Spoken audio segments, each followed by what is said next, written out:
Fala pessoal, sejam bem-vindos ao Arena Ambiental. Hoje a gente vai estar com um tema muito interessante, como as cidades estão se preparando para os eventos extremos. Hoje presente aqui conosco a diretora-presidente do Instituto Artesano e diretora de sustentabilidade da Artesano Urbanismo. Mônica, seja bem-vinda ao nosso bate-papo. E para começar essa conversa, o que são mudanças climáticas? Vamos falar um pouquinho para a gente introduzir, essa pergunta é muito boa, que é o que são as mudanças climáticas? A gente tem eventos climáticos e o nosso clima, no geral, ele tem uma ordenação, um equilíbrio, né? A mudança climática a gente mudou esse equilíbrio dos eventos, né, e do clima.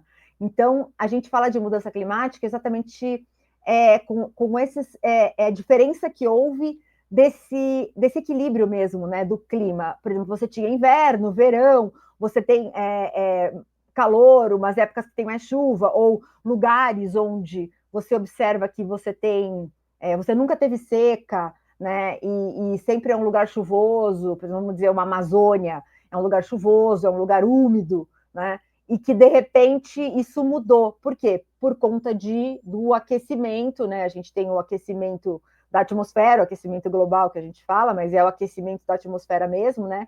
E aí você acaba desequilibrando essa natureza e esse clima. Então, mudança climática é exatamente isso, né? Quando a gente fala de mudança climática, a gente está pensando assim, é um desequilíbrio no clima que acaba criando uma série de questões e de eventos extremos ou de eventos diferentes ou mais frequentes em lugares onde muitas vezes não havia esses eventos. Por exemplo, você vai ter, sei lá, furacão em lugar que não teve furacão, você vai ter tsunamis, você vai ter seca em lugares onde era muito úmido. Então, você vai ter mudanças nessas condições climáticas, né, que acabam interferindo muito no ecossistema, na vida da gente e causando desastres muito grandes, né? Porque são eventos muito mais fortes, muitas vezes, do que costumavam ser. Então, mudança climática é isso, é esse desequilíbrio, né, na condição do clima, na condição desse equilíbrio climático, desses eventos que acontecem com a gente na atmosfera, os meteorológicos, vamos dizer também. Não sei se me fiz entender. Fez sim. E, Mônica, uma outra questão, né? Então, eu posso dizer que mudanças climáticas são fatos, né, comprovados. Da onde vêm esses fatos? Como é monitorado esses fatos? Né? A gente precisa entender da onde vêm essas informações. Sim. Bom, a gente tem um painel, né, que é o IPCC, um painel intergovernamental com inúmeros, acho que são inúmeros cientistas de todos os países que são os melhores, assim, para você participar de um painel como esse, você tem que ser estudioso, você tem que ter trabalhos que já sejam, que já tenham reconhecimento mesmo nessa área, e eles estudam isso o tempo todo para fazer esses relatórios, e a gente vê que cientificamente, né, são estudos científicos mesmo, cientificamente é comprovado que o nosso clima está mudando, que essas mudanças climáticas estão acontecendo. Então, e aí eles usam dados que são dados dos mais diversos, da NASA, do CEMADEM, eles usam dados dos satélites mais diversos, né, do INPE no Brasil e de outros institutos em outros locais. Então, eles usam os dados mais acurados para poder avaliar e estudar cientificamente o que vem acontecendo.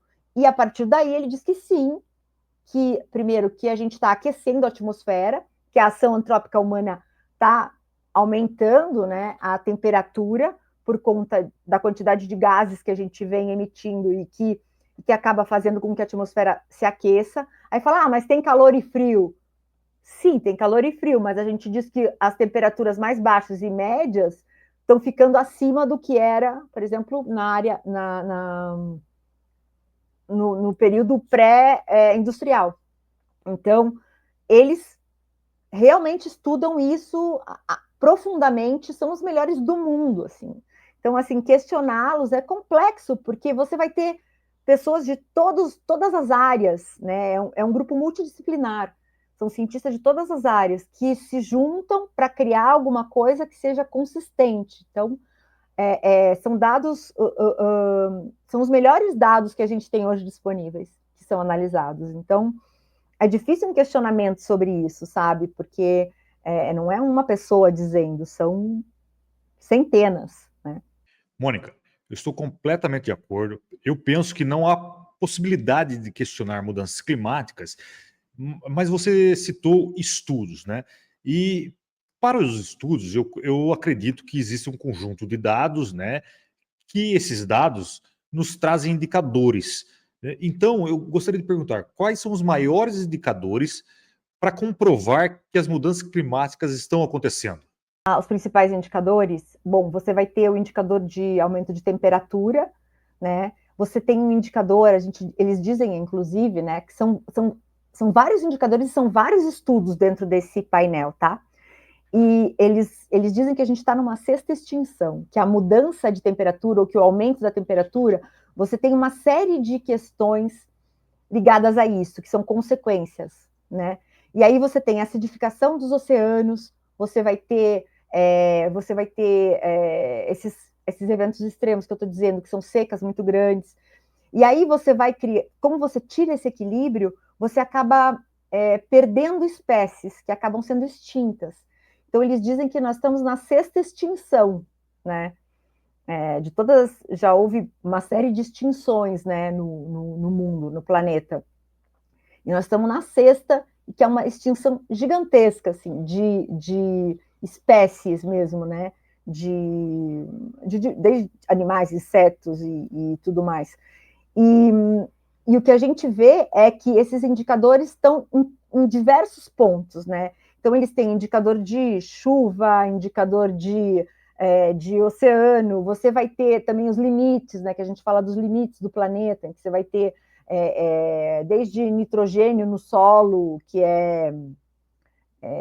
como é que a gente fala? Concentrado no solo, né? Que é armazenado no solo, você vai ter a questão da quantidade de gases que estão hoje na atmosfera, né? A quantidade maior de gases, por exemplo, como CO2, como metano, menos oxigênio, né? E aí você vai ter uma série de consequências e que são indicadores que as coisas estão mudando. E isso vai acarretar secas em lugares onde não tinha seca, vai acarretar enchentes em lugares onde as enchentes eram menos frequentes, você vai ter um aumento, o derretimento das geleiras, que já vem acontecendo. Isso vai causar o quê? Vai causar o aumento do volume dos oceanos, que vai cobrir, por exemplo, vai avançar sobre a terra, sobre a terra, né, sobre a costa, e aí você vai ter ilhas que vão ser extintas, e vai ter cidades que vão ser cobertas, enfim. Uma série de eventos e de acontecimentos que são indicadores de que está acontecendo essa mudança no ecossistema como um todo. E esses indicadores é que fazem com que esses cientistas cheguem à conclusão de que a gente tem uma mudança climática aí que acaba influenciando em tudo, né? E uma série de outros mecanismos, né, que a gente tem, porque a gente é muito acostumado a separar as coisas em pedacinhos, né? Só que a gente vive num mundo que é sistêmico, né? Que é um sistema vivo. Né? O mundo é um sistema vivo.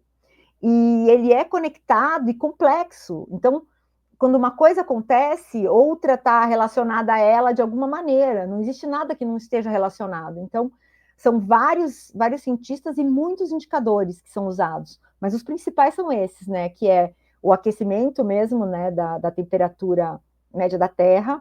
Né? Você vai ter os ciclos da chuva também que mudaram muito. Né? Você vai ter menos chuva em alguns lugares, secas em outros, enfim, enchentes em outros. Você tem essa questão da quantidade de gases que está disponível na atmosfera, também é uma questão. Você vai ter a questão da quantidade de árvores, por exemplo, eles têm essa questão do desmatamento. Por quê? Porque isso reduz a quantidade de oxigênio que vai para a atmosfera, porque as árvores elas puxam o CO2 e devolvem oxigênio, né? Esse é o ciclo delas. E isso ajuda muito a atmosfera a ter mais oxigênio e a ficar menos quente, a prender menos o calor dentro dela, né? Que é o que a gente chama do efeito estufa. Né? Então, não sei, são tantos indicadores assim que eu acho que eu falei os principais. Assim. Sim. Agora, durante a explicação, eu fiquei aqui pensando em algo que é, né, e trazendo já um pouco para o nosso tema, né, que são eventos extremos. Uhum. Né? Eventos extremos, como que está relacionado, né, com mudanças climáticas? Qual é essa correlação? Uhum. Porque, assim, surgiu uma dúvida em mim, eu sou uma pessoa que sou da área ambiental, né, mas para quem vai nos assistir, como que a gente pode fazer essa correlação? A mudança climática, na verdade, ela é um conjunto, né? Ela é um conjunto de diversos desequilíbrios, diversas mudanças, numa lógica que antes era mais equilibrada do clima, né? Que é o ciclo da chuva, né? A questão do calor e do frio, enfim, tudo isso que envolve o clima, vamos dizer, né? A meteorologia e tudo mais, tudo isso que envolve o clima.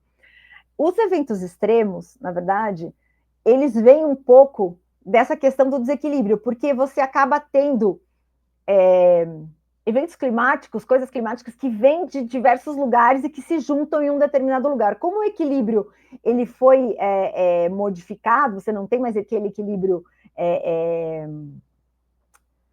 estabelecido, o que acontece? Essas conexões, essas junções de coisas diferentes, por exemplo, o El Niño, uma massa de ar que vem do oceano, teoricamente eles se dissipariam ou poucas vezes se encontrariam, coisas que às vezes não acontecem, mas eles acabam acontecendo, se encontrando, e aí você tem, por exemplo, uma chuva, chover em 1 hora o que era para chover em 1 mês, né? Não tem sistema que funcione, o sistema não está preparado para isso, né? O sistema, eu digo, humano, né, das cidades, não está preparado para isso. Então, esses são os eventos extremos, são coisas que talvez acontecessem em menor intensidade, e por conta desse desequilíbrio, acabam encontrando diversas condições e acontecendo numa intensidade muito grande, né? Muito maior, que é o que a gente chama de evento extremo, que são eventos muito maiores do que costumeiramente deveriam ser.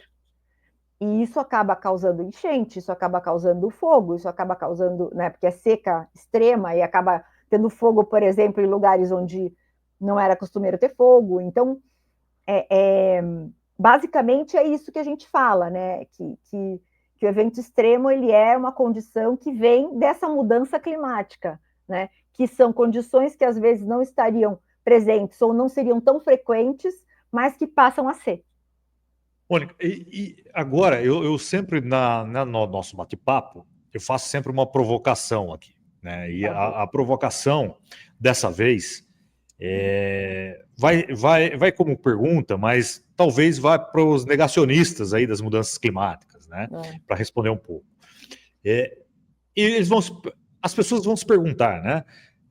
Como que a gente pode comprovar a mudança climática com o aumento da frequência dos eventos extremos, né? Aonde a gente busca informação, né, para comprovar que a mudança climática está aumentando a frequência dos eventos extremos. Uhum. Você tem todos os relatórios, né? Todos os relatórios do IPCC, que são diversos cientistas do mundo inteiro. Você tem estudos em praticamente todas as universidades hoje, tem estudos que demonstram que isso mudou, que o clima ele está desequilibrado e que isso vem causando eventos que muitas vezes nunca aconteceram, né? Eventos extremos e que acabam abatendo as cidades e destruindo mesmo, né? Porque a gente também criou um modo de vida que não é um modo equilibrado, né?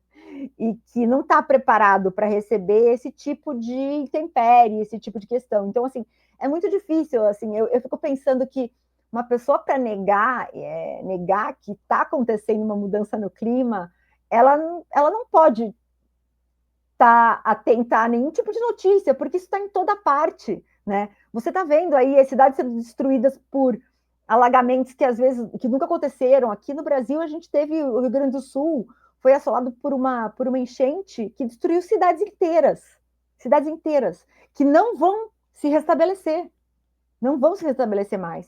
Isso já está certo, elas não vão conseguir voltar a ser o que eram. Então, assim, e aí acontece em toda parte. Se você for ver, tem no Instagram, tem um grupo que são cientistas, que também eles postam em todo mundo. Se você for ver, todos os dias você vai ter um evento extremo em algum lugar. É impressionante, assim. E não é uma coisa que era tão frequente. Você tinha, assim, esse tipo de chuva, tanto que a gente calculava, por exemplo, quando você vai calcular uma obra, você calcula o que a gente chama de chuva de 100 anos, que é uma chuva absurda, extrema, né? Hoje a gente não calcula mais pensando em uma chuva de 100 anos do que aconteceu, a gente calcula essas infraestruturas, pelo menos onde eu trabalho, na empresa de urbanismo que eu trabalho, a gente calcula as infraestruturas hoje nas projeções do que pode acontecer, sabe? Você calcula com uma outra base, que é uma base muito mais de um extremo muito além dessa coisa da chuva dos 100 anos, sabe? Então, são cálculos muito diferentes para que você possa segurar um evento extremo realmente, né? E ser resiliente a ele. De fato, não é possível negar, foi só uma provocação. Não, tá certo. Agradeço a explicação. E voltando aqui no tema, né, que é os eventos extremos, e pensando no cenário Brasil, qual a população que está mais suscetível a esses eventos extremos? Quais as regiões do Brasil que estão mais suscetíveis a esses eventos? Então, essa pergunta é bem interessante. Bom, basicamente a gente vai ter quem são as pessoas mais suscetíveis nesses eventos extremos. Eu falo assim, não dá para pensar em adaptação sem pensar em justiça climática, né? Ou em justiça climática sem pensar em adaptação. Porque geralmente as pessoas que estão mais suscetíveis são as pessoas mais vulneráveis mesmo, né? A gente fala, são os idosos, são as mulheres, né? E a gente fala assim, é a mesma lógica da vulnerabilidade. São as mulheres negras em comunidades muito vulneráveis, com crianças, os idosos também vão ser os mais afetados, principalmente porque eles estão em localizações, normalmente morando, em localizações onde que estão mais suscetíveis, né, a sentir esse evento. Muitas vezes sem infraestrutura de casa, sem infraestrutura pública mesmo, né? Assim, essa infraestrutura pública que a gente precisa de saneamento, dos rios, e a gente tem uma lógica muito complexa que é a de as cidades todas, né, enterraram os rios, e, e isso é muito complicado, porque de repente vem uma enchente e ninguém sabe, só que as pessoas estão instaladas na margem, nas proximidades do rio e na área de enchente, de flood, que a gente fala onde o rio enche, né, que é a margem, né, de expansão do rio. Então, assim, essa é uma questão, são essas pessoas. Mas pensando em cidade, a cidade mais vulnerável do Brasil é Salvador, por conta do mar mesmo e da concepção dela. Em segundo lugar, Recife. E aí a gente vem para Rio de Janeiro, aí a gente vem para Santos e essas cidades costeiras. Inicialmente, elas são as mais vulneráveis por conta primeiro da configuração delas, né? E também da questão do aumento do nível do mar. Então, essas são as cidades mais vulneráveis. Mas aí você vai ter também muitas cidades que têm IDH muito baixo, que não tem saneamento básico, que não tem infraestrutura. Essas cidades também são bastante vulneráveis e você vai ter um número muito maior de pessoas que vai sofrer, né? Se você for pensar, essas que têm o IDH, que a gente fala que é o Índice de Desenvolvimento Humano muito baixo, elas têm questões de moradia, tanto que quando a gente fala de indicadores, que agora na COP a gente conversou muito sobre indicadores de adaptação, tem os indicadores de moradia, os indicadores de saúde, né, os indicadores de hidrografia e de estresse hídrico, que a gente tem essa questão da água que está muito séria, né? Você tem um abastecimento meio precário, você não tem uma quantidade grande de água doce, né? Todo mundo acha que o lençol freático ele é infinito, mas ele não é, ele é recarregável, mas com a quantidade que estão tirando do lençol freático, ele não está conseguindo se recarregar em tempo, então ele está reduzindo, está abaixando, e isso faz com que a água falte, porque os poços têm uma certa profundidade, né? Então cada vez você vai ter que ir mais fundo para para chegar na água. Então, essa é uma questão. E isso tem um custo muito alto, o que dificulta muito o abastecimento, principalmente nas comunidades vulneráveis, né? Então, a gente tem essas questões todas. Então, se a gente for pensar, basicamente é isso, assim.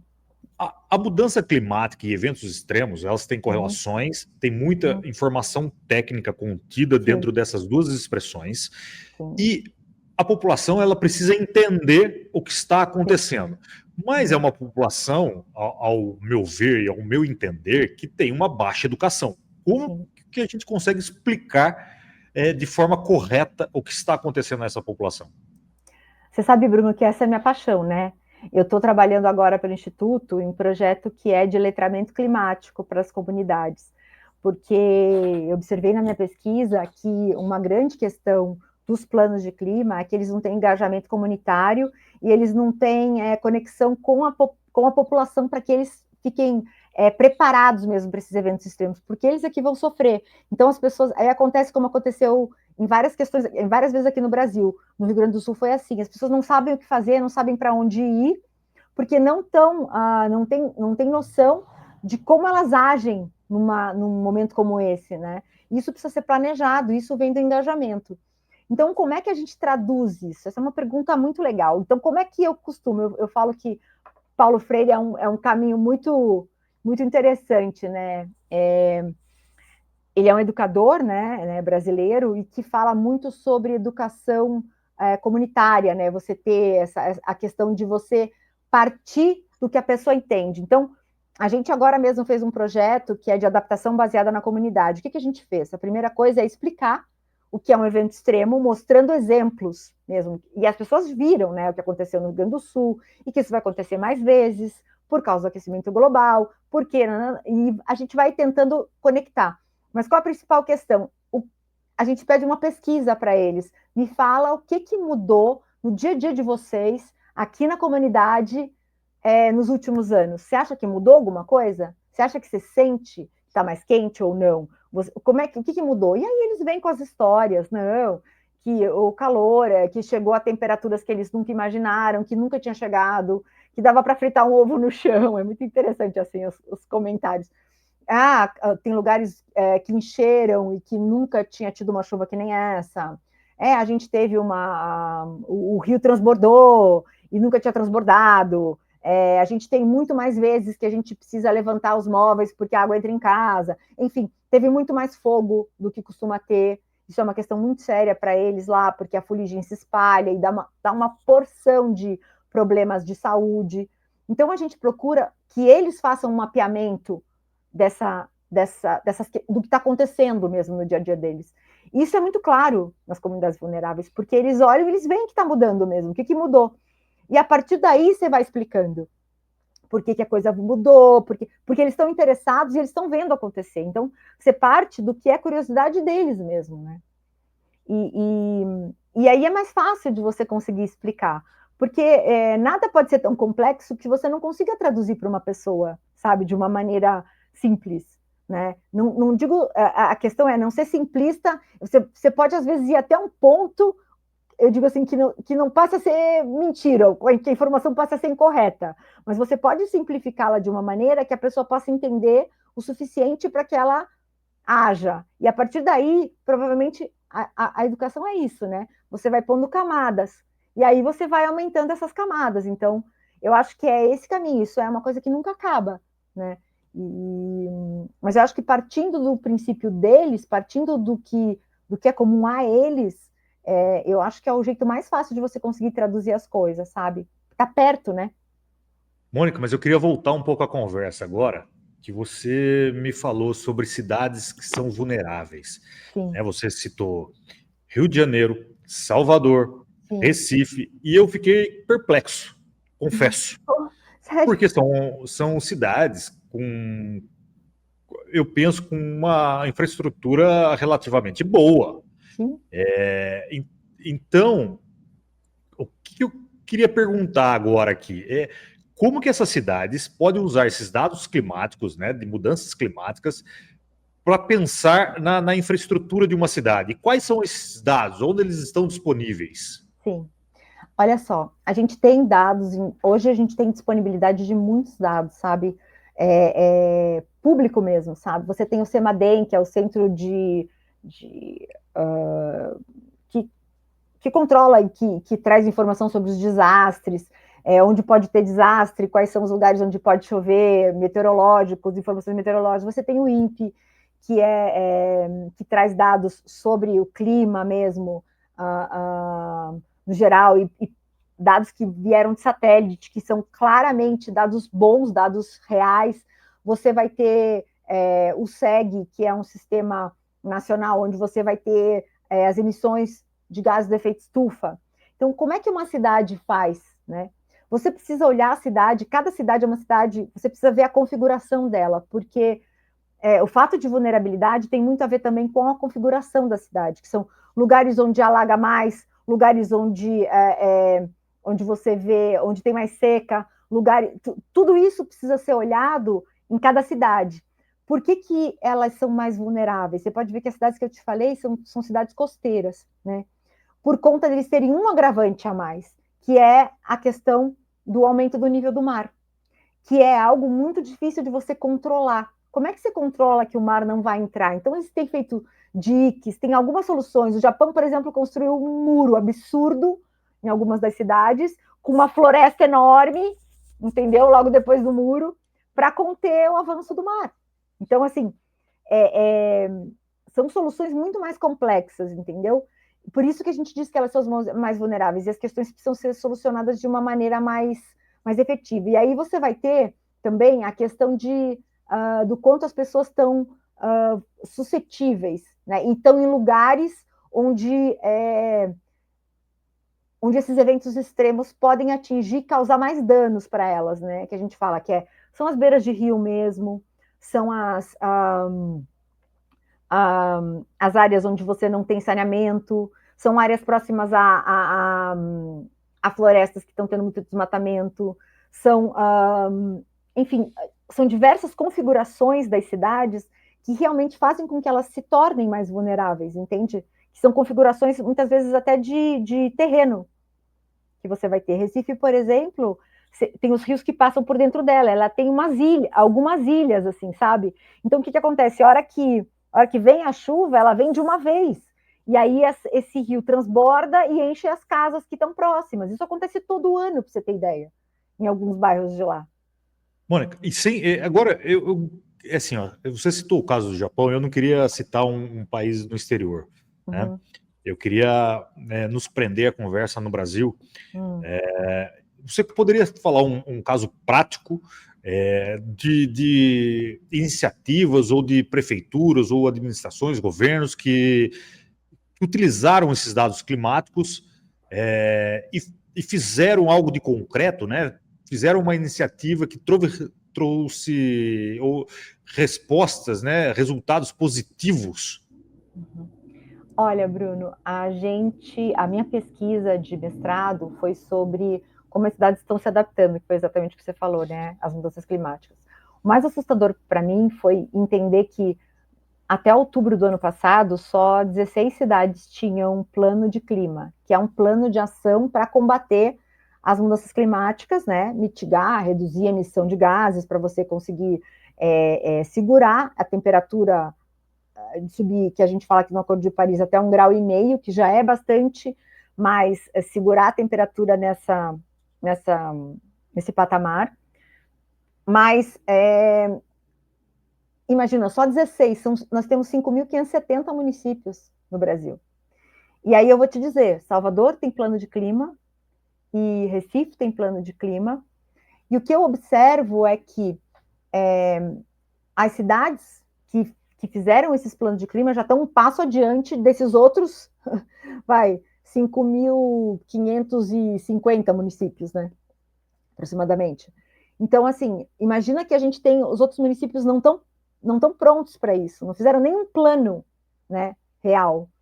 E aí, quando a gente fala de adaptação, o que a gente observa? Por exemplo, você vai ter, sim, São Paulo aumentou muito a arborização urbana para reduzir ilha de calor. que é uma questão que a arborização urbana ajuda muito. Se você for ver um lugar onde não tem nenhuma árvore, um lugar onde tem várias árvores, você vai ver que a temperatura, no geral, é muito maior, chegando a num lugar ser 28 e no outro 40. Você tem ideia? No mesmo local, tendo ou não árvore, né? Então, assim, a espaços de infiltração, por exemplo, reduzir a quantidade de asfalto e colocar jardins drenantes, por exemplo, ao longo das vagas. Estou falando de São Paulo mesmo, assim, que é uma cidade que, para mim, tem uma complexidade absurda, né? Porque ela é uma cidade super densa. Recife, para mim, foi uma surpresa, uma grata surpresa, sabe? Sobre adaptação. Eles têm planos incríveis, e um deles foi o que eu me inspirei para fazer o projeto que a gente fez aqui, que é adaptação baseada na comunidade. Recife tem casos de adaptação que estão ligados à Defesa Civil e à universidade. E a Defesa Civil é quem atende esses eventos extremos. Então, o que ele fez? Ele trabalhou para fazer os planos de clima a partir da comunidade. Então, aquela comunidade vai desenvolver um plano de adaptação. Ela vai dizer o que precisa ser feito para que eles consigam resistir a um evento extremo, né? E isso é possível, porque eles estão no dia a dia, né? Eles estão ali vivendo aquele momento, né? Então, a gente precisa desse olhar, desse parecer. E a gente observou isso, assim. Então, tem um plano feito, por exemplo, na Vila Raiz, que é uma comunidade bem vulnerável que fica próxima de um rio. Na verdade, são dois rios que passam, assim, ela é quase ilhada, né? E que ela alaga toda a época de chuva, ela alaga. E assim, não tem jeito, tem que tirar as pessoas, dependendo, às vezes mais dias, às vezes menos dias, mas elas têm que sair de casa. E elas perdem as coisas, né?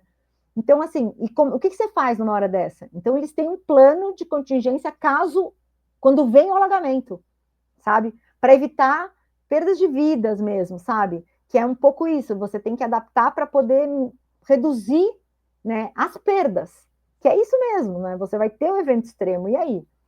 Né? Como é que você reduz as perdas, principalmente de vidas?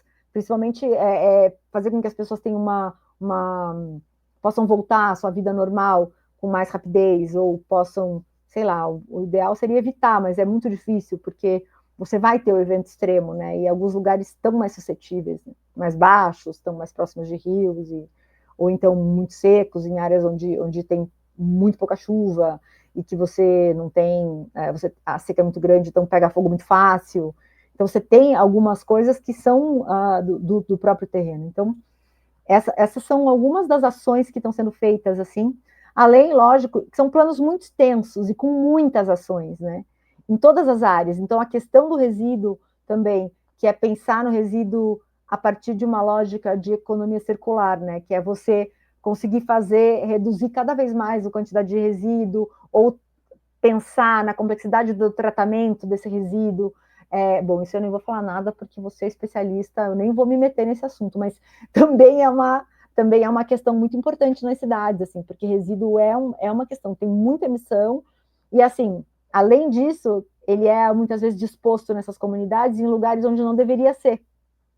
E o que acontece? Ele acaba entupindo bueiros, indo para lugares onde não deveria ir, então você tem um aumento de doença, e além de tudo você tem, às vezes, esse entupimento causa alagamento onde não deveria causar, que você tem infraestrutura, mas ela está comprometida. Então, você tem várias ações, assim, mas eu acho que pensar nessa da comunidade estar preparada, eu acho que é uma que, para mim, foi muito especial, e eu penso que o meu doutorado, acho que vai ser acompanhando ou buscando essas cidades aí e observando como é que elas estão se adaptando. Espero poder fazer isso, assim, porque eu acho que eu não cheguei nesse ponto de ver o quanto elas estão adaptadas, sabe? Só cheguei a analisar realmente esses planos de clima. Mônica, e toda nessa nossa conversa aqui, a gente falou de mudanças climáticas, mas mudanças climáticas, ela traz desafios e traz oportunidades. Isso é como para tudo na vida, né? O que você pode elencar como os principais desafios e as principais oportunidades, né, relacionadas às mudanças climáticas? Olha, acho que os principais desafios é que a gente criou um modo de vida mesmo, né? que não é muito resiliente, sabe? A gente tem questões sociais muito graves, a gente tem uma, uma diferença, né, de classes sociais muito forte, muito grande, né? Você tem uma desigualdade muito grande. Você tem, e isso é uma questão extremamente complexa quando você fala de adaptação, porque essa questão da justiça climática, ela é muito, ela é um problema muito grave, assim, muito complexo, sabe? E, desculpa, e o que eu observo, para mim, os principais desafios são o modo de vida que a gente criou, realmente, que a gente tem aí um sistema que gira para um outro lado e que não olha para a natureza com a importância que ela tem, né? O que eu vejo como oportunidade, nossa, é difícil ver oportunidade, viu? Mas é a oportunidade da gente, de repente, criar uma forma de vida mais compatível mesmo, sabe? Com a natureza, com resiliência, com mais igualdade social, sabe? Criar um modo de viver mais, enfim, um modo de viver mais compatível mesmo com a vida, porque a probabilidade, a maior probabilidade é que realmente, assim, a gente está em perigo de extinção também, viu? Não é uma coisa de se dizer, assim, a gente, como raça humana mesmo, né? Só que a partir de um determinado momento, quando a gente for diminuindo, vai de tamanho, a quantidade de humanos, vamos dizer, a gente vai entrar no equilíbrio de novo, né? Mas quem você acha que vai primeiro? Você acha que vai ser meio equitativo? Quem vai são as pessoas que estão nas áreas mais vulneráveis?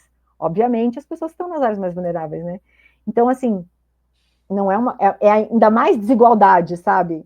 Então, assim, você vai ver que, enfim, é uma oportunidade de mudar a nossa maneira de viver nesse mundo, sabe? Eu acho que é a única oportunidade que eu consigo ver. Mônica, eu concordo com você. Né, para quem acompanha e no início dessa conversa, eu moro em África, ok? Eu acho que a melhor oportunidade que a humanidade tem é buscar igualdade, ok? Não ter uma sociedade tão estratificada como ela é. Exato. Então, eu acho que eu compartilho da sua, do seu pensamento, né? Que a igualdade é o que a gente devemos buscar. Mas e foi assim, foi uma aula, né? Foi uma perspectiva diferente, foi prazeroso escutá-la falar. Quero agradecê-la, mas antes de terminar, né? Você poderia falar um pouquinho do Instituto Artesano, né? Da empresa, né? Da Artesano Urbanismo, para o pessoal aqui que está nos assistindo conhecer. Artesano Urbanismo é uma empresa que trabalha com urbanização de áreas e projetos relativamente grandes, né?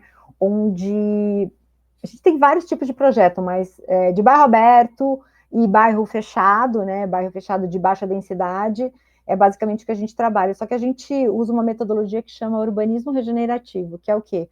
Você não olhar só para o teu projeto, mas você estudar aquela área, olhar para aquela área a partir do todo, né? De onde ela fica aninhada, do que existe naquela bacia hidrográfica. Então a gente acaba estudando todo esse espaço. E o Instituto Artesano nasce para trabalhar para fora do empreendimento em si. Então você tem todo um projeto de urbanização, mas todo mundo que está na urbanizadora também participa desse desenho do projeto, porque não dá para você fazer uma coisa sem a outra, né? Isso que a gente entende. E aí o Instituto vai para fora e procura ampliar a gente fala, essa coevolução desse todo maior. Então, o que o Instituto faz? O Instituto tem projetos de corredores de biodiversidade nas cidades, que é conectar as áreas verdes, muitas vezes partindo da nossa própria área, a gente continuar fazendo esses corredores, de restaurar áreas e também de fazer letramento climático nas comunidades, procurar criar engajamento e conexão e entendimento dessas comunidades com relação às mudanças climáticas, para que elas possam, elas mesmas entender e serem serem protagonistas dessa resiliência, entendeu? De realmente encontrarem sentido em criar essa resiliência, em enfrentar esses desafios que a gente tem aí nessas comunidades vulneráveis, mas com protagonismo, sabe? Uma coisa que ela quer, que ela entende, que ela pode cobrar, que ela pode pedir, e também que ela poder cobrar também, né, dos governantes ou de quem é de direito, que ela tem direito a essa segurança, né, a essa segurança e essa resiliência. Então, a gente trabalha muito com essas duas linhas, que é o meio ambiente, né, que é essa coisa de como é que você traz para as cidades de novo essa conexão com a natureza e tudo mais, e como é que você cria para essas comunidades que são as mais vulneráveis um modo de vida que seja pelo menos mais justo, né, e que elas possam estar informadas, estar letradas, ter conhecimento e reagir na hora de um desastre deles, reduzindo ao máximo a perda de vidas e criando ao máximo uma vida mais digna para essas comunidades. É isso. Mônica, assim, eu achei a expressão, né, eu não conhecia, o letramento ambiental, né, ou climático, Climático. Uhum. eu achei fantástico. Antes da conversa, né, eu falei que eu trabalho com resíduos há muitos anos em áreas complexas. Então, sinta-se à vontade quando precisar de ajuda para falar sobre resíduos. Nossa, com certeza vou. Nós ou eu estou disponível. Não presencial é um pouco mais difícil, mas eu passo datas que eu estarei no Brasil. Vai ser ótimo. Com muito gosto eu participarei. Eu acho isso fantástico. Eu acho que eu defendo, né? Conhecimento é patrimônio da humanidade. A gente precisa difundir isso. Eu quero parabenizá-la pelo Instituto, que eu achei demais, assim, fantástico. Parabéns. Eu peço aí que o pessoal visita, conheça o site que está aqui aparecendo para vocês e vai estar lá as informações. E eu queria agradecê-la por todo esse tempo. Eu que agradeço. Muito obrigado e até uma próxima. Eu agradeço. Foi muito bom estar aqui com os teus ouvintes. Espero que mais pessoas também tenham essa tua ideia de difundir conhecimento e que possam vir aqui conversar com você, porque eu acho que eu falo assim, conhecimento não é da gente, conhecimento é de todo mundo, e acho que é uma coisa que a gente pode fazer pelas pessoas, né, que é repassar isso que a gente aprendeu, já que a gente teve esse privilégio, né. Então, obrigada pela oportunidade, Bruno. Obrigado e até a próxima. Até a próxima.